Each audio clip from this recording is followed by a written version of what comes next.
Um, when you hear the words "the music business," what is the first thought that come to your mind as of Corrupt. now? Corrupt. Wow. To say that, to say corrupt, you must be pulling from something. What's the first image that pops in your brain when you say the words corrupt? JayZ. Ooh, that is the top of the food chain. Again, let's go down the rabbit hole here. What is your affiliations in regards to the world in the music business to JayZ, to Sean Carter? So I go way back with him from the days of I met JayZ through a mill, and the former Rockefeller artist who is on a lot of his earlier hits. So that's how I got in contact with JayZ, and through a mill, and this is like a few years after she had left Rockefeller, or left the Rockefeller management, because she was signed to Columbia, I think, but that's how I got introduced to him, right? And then when I started to work and we would talk, on like, his T-Mobile two-way pager. I would hit him, and he'd hit me back about a mill and the projects that I was doing at the time, and I would pitch him some stuff, yada yada yada yada. But we had an open relationship. So when Rihanna came out with Pon de Replay, and I was pitching Pon de Replay to journalists, the first journalist that hit us back was this woman from MTV. Her name was Jennifer Vineyard, and she worked for MTV News. She told me, she was like, if you can get, Rihanna was completely unknown. She was like, if you can get a quote from JayZ, then we'll run the story. So I was like, I even told her, I was like, yeah, no problem. I like talked to this guy about everything. He had been the head of Def Jam. He had been the head of Def Jam for not too long, right? So I figured he would easily give us a quote. And, he completely snowballed. He snowballed me. He wouldn't give us a quote about Rihanna. He wouldn't do anything, for her in the beginning. So then I'd go back to Jennifer Vineyard and be like, I can't get a quote from Jay. Obviously, I didn't say that. I was like, he's just real busy coming into his, position at Def Jam, yada, yada, yada. And, she still ran the story for us anyways, and that's kind of how it all began with her, So when JayZ comes to mind, it's just like, like all the games throughout the years, there's just, we'll talk about it as the show goes on, but there's just been like a lot of, bullshit, and being around so many people in the industry who've experienced the same thing. It's just, and honestly, he needs to be in prison, but, and hopefully, with the stuff that, people like Jaguar Wright is speaking out about, stuff that I'm speaking out about, hopefully that can get some eyes on some kind of, prosecutor, someone who will look into him and, see if justice can be done. Yeah. So one of your strategies was to say that JayZ was dating Rihanna at a point in time, right? So one of the strategies that we all had, because JayZ wouldn't give us a quote, and because JayZ, and it was weird also because when I came into contact with one of the producers of Pon de Replay, he was like saying that there was a thing, between them. And he was telling me that, like off the record, I don't care about talking about this stuff now because I didn't talk about it for so long. And I got that reputation of, being a guy who would, put out the, publicity stunt that JayZ was having an affair with Beyonce, and it was a love triangle, right? But that's why I'm coming out and talking about this stuff, because no, that's not really like, how it was, right? But the week when JayZ wouldn't give us a quote, obviously everybody was mad. And so it was like, all right, well, we're gonna get his, attention anyways. Plus, like I said, that a lot of people were upset because it's like, okay, JayZ will mess around with Rihanna, he'll flirt with Rihanna, he'll be inappropriate with Rihanna, but he wouldn't give us a quote to help break the record. You know what I mean? So that's why it's kind of like, um, the strategy behind it was, let's come at Jay, and it was very aggressive, right? It was mean to take a shot, like. I don't know if I can cuss on here, but fuck JayZ, like lady, like, cause he was too busy chasing, Lady Sovereign at the time.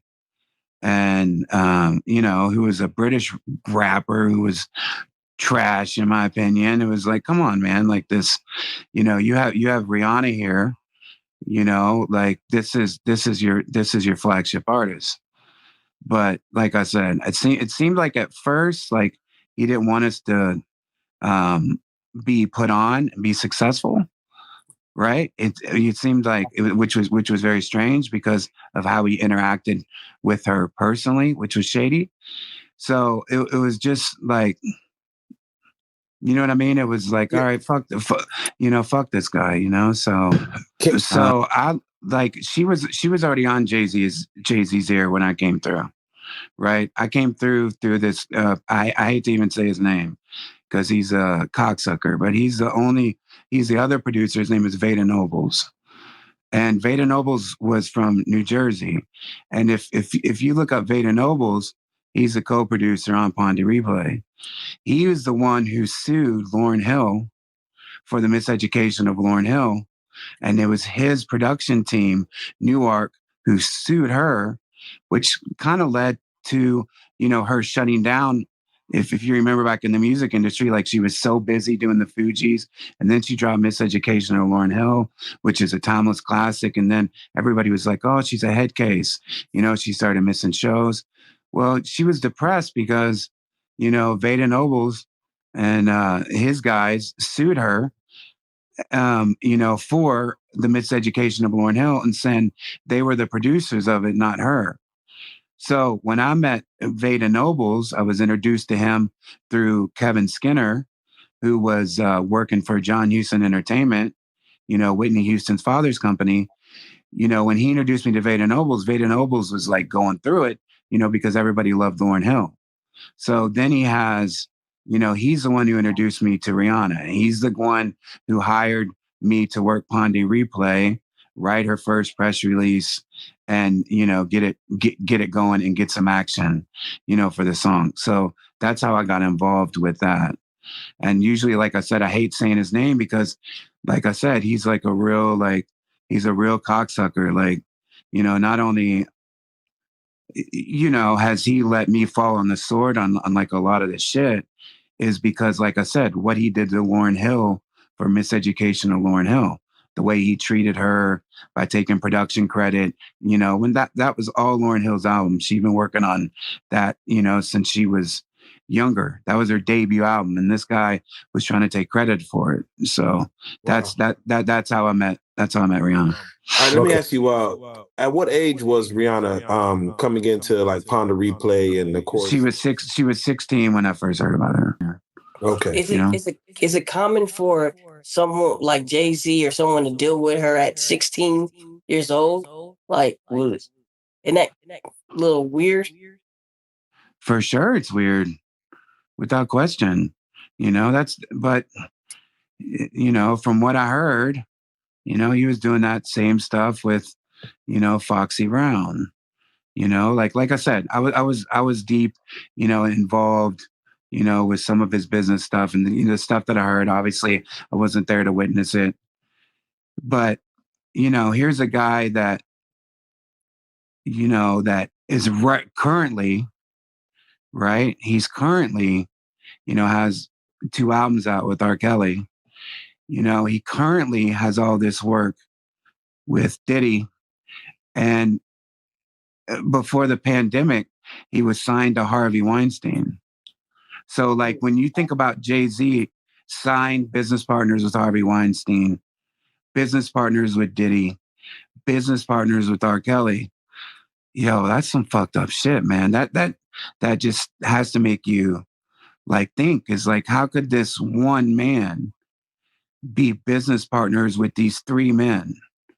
You know, two who are in federal prison, and one who's going to be indicted at any moment. Griffin, That's weird. What age was JayZ? I don't know. I think he would have been 12 years older than her. I could be wrong. We'd have to look. But let me just circle back to Rihanna and JayZ. Now, of course, there was a documentary that came out this summer, of course, with Trapper Ross putting that out, and correct. It aired on Academics, where, of course, they were going into the death of JayZ's mistress, and they brought your name up, and of course, they came back to your article, of course, of you wanting to run. Your goal was to run the rumor that JayZ and Rihanna, it was a love triangle between them and Beyonce, and I believe you apologized to Beyonce, correct? That was in 2015. Okay. And I apologize on Inside Edition.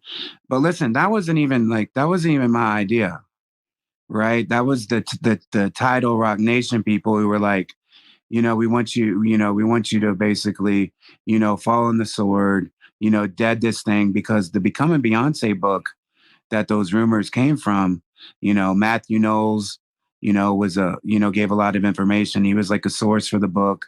The guy who wrote the book, he was like a New York Times bestselling author. I'd done Michael Jackson biographies, Jackie O biographies. So they wanted me to fall on the sword. And in exchange, they were like, we're going to, make your projects Tidal Rising, and we're going to feature you on Tidal, and we're going to get you, the most amount of streams, yada, yada, yada. And back then, Tidal used to pay more than, Spotify, Apple, or anything else. Right. And so he was like, we're going to make, make all these promises that never happened. So I went on TV, Inside Edition, you can still see it. And I apologize to, Beyonce for this rumor that it was just so corny. Because here's the thing. If you're in a relationship, you're that high level, right? There's gonna be rumors of infidelity. People are gonna think so and so is cheating, right? But if you're with your man, like the book said that they broke up for 6 months because of my rumor.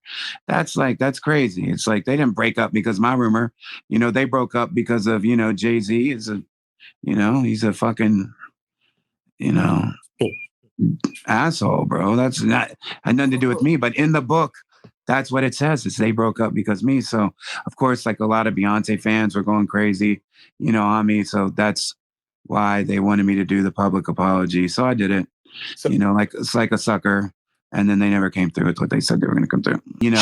But this one caused like serious shit, because after she blew up, we were in Kissimmee, Florida.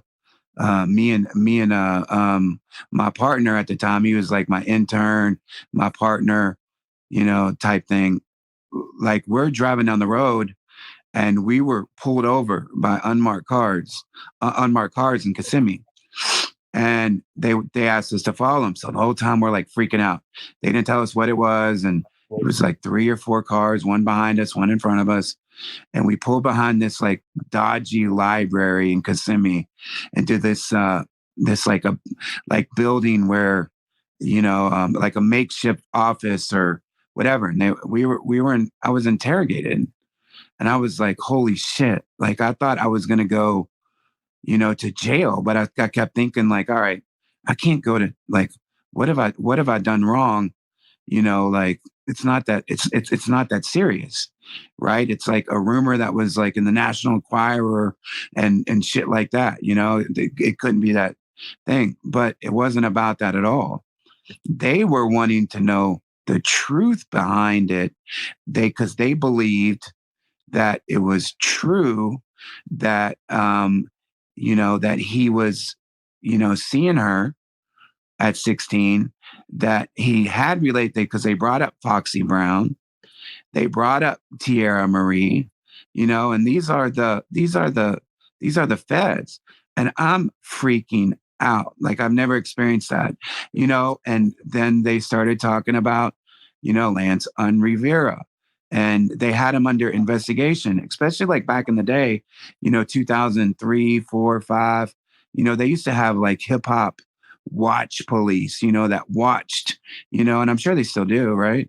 But anyways, it was out there in public that there was like, task force to watch hip hop artists, so here's JayZ, a guy that, has these underage girls.